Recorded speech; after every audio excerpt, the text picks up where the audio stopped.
Breaking news చూస్తున్నాం. తెలంగాణ మహిళా commission ముందు నటుడు శివాజీ హాజరయ్యారు. ఇటీవల మహిళలపై శివాజీ అనుచిత వ్యాఖ్యలు చేశాడు. సామాన్లు కనిపించేలా డ్రెస్సులు వేసుకోవద్దని కాంట్రవర్సీ కామెంట్స్ చేశారు. శివాజీ వ్యాఖ్యలపై మహిళా లోకం బగ్గుమంది. శివాజీకి మహిళా కమిషన్ నోటీసులు ఇచ్చింది. దీంతో ఇవాళ మహిళా కమిషన్ ఎదుట శివాజీ హాజరయ్యారు. రైట్ గా ఇదే అంశానికి సంబంధించి పూర్తి డీటెయిల్స్ మా క్రైమ్ బ్యూరో చీఫ్ మధు అందిస్తారు. మధు, ఈ మధ్య కాలంలో శివాజీ చేసిన కామెంట్స్ అయితే పెద్ద రచ్చకే దారితీస్తాయి. సో ఈ రోజు నటుడు శివాజీ అయితే తెలంగాణ కమిషన్ ముందు హాజరయ్యారు. సో ఎలాంటి వివరణ ఇవ్వబోతున్నారు అనుకోవచ్చు. సో నెక్స్ట్ తెలంగాణ కమిషన్ ఎలాంటి చర్యలు చేపట్టబోతుంది? ఒకటి ఓకే, ఇష్యూ పక్కన పెడితే కొన్ని సంఘటనలు కొన్ని వ్యాఖ్యలు ఎలా ఉంటాయంటే, ఒక ఎగ్జాంపుల్ చెప్పుకుందాం. ఒక ఊర్లో పెళ్లి జరిగింది. అలా జరిగినటువంటి ఆ పెళ్ళి ఏదైతుందో, పెళ్ళికి అందరూ వచ్చారు, భోజనాలు బాగా చేశారు, ఆశీర్వదించారు, ఎవరి పాటికి వాళ్ళు వెళ్ళిపోయారు.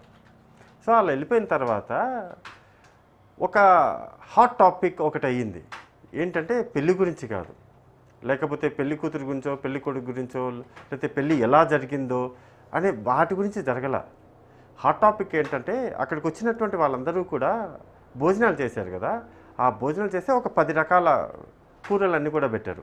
ఆ 10 రకాలు కూడా తిన్నారు. అయితే ఆ 10 రకాలలో ఒక్క కర్రీ ఉంటుంది కదా, ఒక కర్రీ కొంచెం ఉప్పు తక్కువైంది. కొంచెం ఉప్పు తక్కువయ్యేసరికి ఈ పెళ్ళి ఎత్తిపోయింది, ఆ పెళ్లి కొడుకు ఎత్తిపోయింది, పెళ్లి కూతురు, పెళ్లి జరిగిన పంచాయతీ అన్నీ ఎత్తిపోయి ఆ ఒక్క కూరలో ఉప్పు తక్కువైంది అనేటటువంటి విషయం మాత్రం హాట్ టాపిక్ అయ్యింది. ఎంత హాట్ టాపిక్ అయిందంటే, ఊరంతా మేము ఆ పెళ్ళికి వెళ్ళాము, మీరు కూడా వచ్చారు కదా, ఆ కర్రీలో ఉప్పు తక్కువైంది కదా, ఆ ఉప్పు అసలు ఏదే లేదు ఆ కర్రీలో అని. మిగతా కర్రీలన్నీ బాగున్నాయి, పెళ్ళి బాగుంది, పెళ్లి కూతురు బాగుంది, పెళ్లి కొడుకు బాగుంది, అందరూ బాగున్నారు. కానీ ఆ ఒక్క కూరలో ఆ వంట మాస్టర్ ఉప్పు కొంచెం తక్కువ వేశాడు. వేయలేదే అని కాదు, కొంచెం తక్కువ వేశాడంట. అది చాలా హాట్ టాపిక్ అయిపోయింది. అట్లుంటాయి కొన్ని సిచ్యువేషన్స్. ఇప్పుడు శివాజీ ఒక సినిమాకి సంబంధించి ప్రమోషనో లేకపోతే ఏది కావచ్చు, వచ్చాడు, స్టేజీ మీద మాట్లాడినటువంటి వాటిల్లో సారీ కూడా చెప్పారు. సారీ చెప్పిన తర్వాత అతను కరెక్ట్, శివాజీ 100% కరెక్ట్ అనేది మనం చెప్పట్లేదు.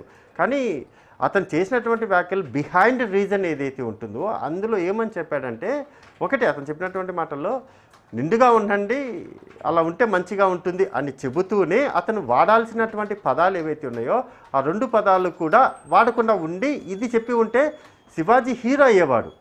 అలా హీరో అవ్వకుండా ఈరోజు ఇంతలా జీరో అవ్వడానికి, అంటే జీరో కూడా అవ్వలేదులేండి, అతన్ని సపోర్ట్ చేస్తున్నటువంటి వాళ్ళు కూడా చాలామందే ఉన్నారు. అతనేమి అంత శివాజీని సపోర్ట్ చేయకుండా ఎవరు లేరు, శివాజీని కూడా సపోర్ట్ చేస్తున్నటువంటి వాళ్ళు చాలామందే ఉన్నారు.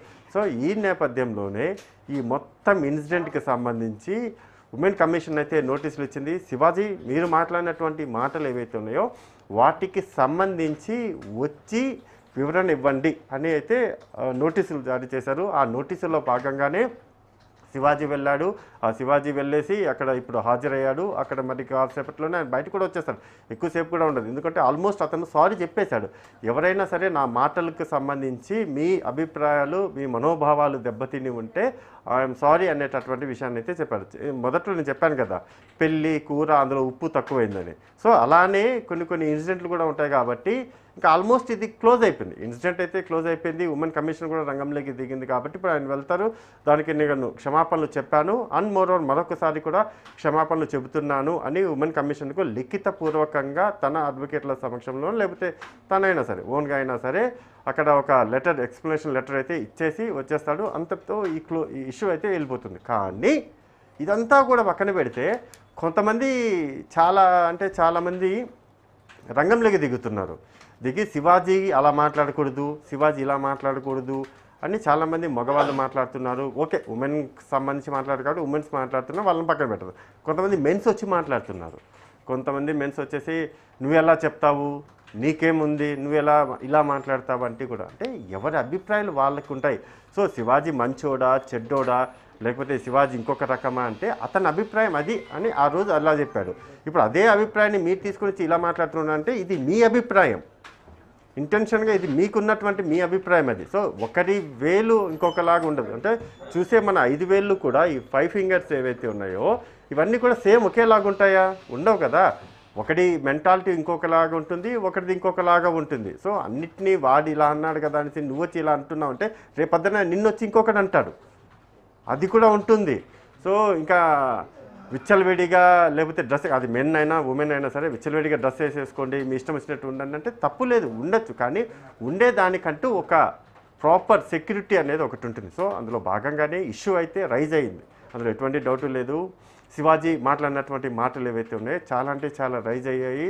అది ఎక్కడి నుంచి ఎక్కడికో వెళ్ళిపోయింది. ఇక చివరికి ఆ సిచ్యువేషన్ అంతా కూడా ఎలా మారిపోయిందంటే కూడా శివాజీ ఒక ఆడవారికి పెద్ద శత్రువు, ఆడవారంటే శివాజీకి పెద్ద శత్రువు అనేలాగా ఒక ప్రమోట్ అయితే అయిపోయింది, పిక్చరైజేషన్ అయితే అయిపోయింది. శివాజీ అంటేనే ఉమెన్కి ఆపోజిట్.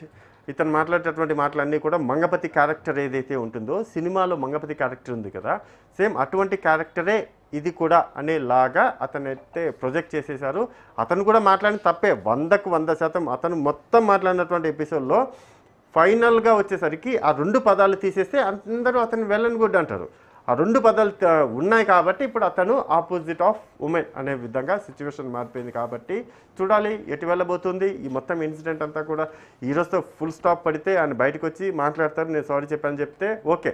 ఒకవేళ మళ్ళీ ఇంకొక ఏదైనా కొత్త టర్న్, యూ టర్న్ ఏదైనా తీసుకుని మళ్ళీ ఏమంటారు ముళ్ళకంపలాగా మళ్ళీ మొదటికి వస్తుందా అనేది మాత్రం చూడాల్సిన అవసరం ఉంది. Right, thank you Madhu.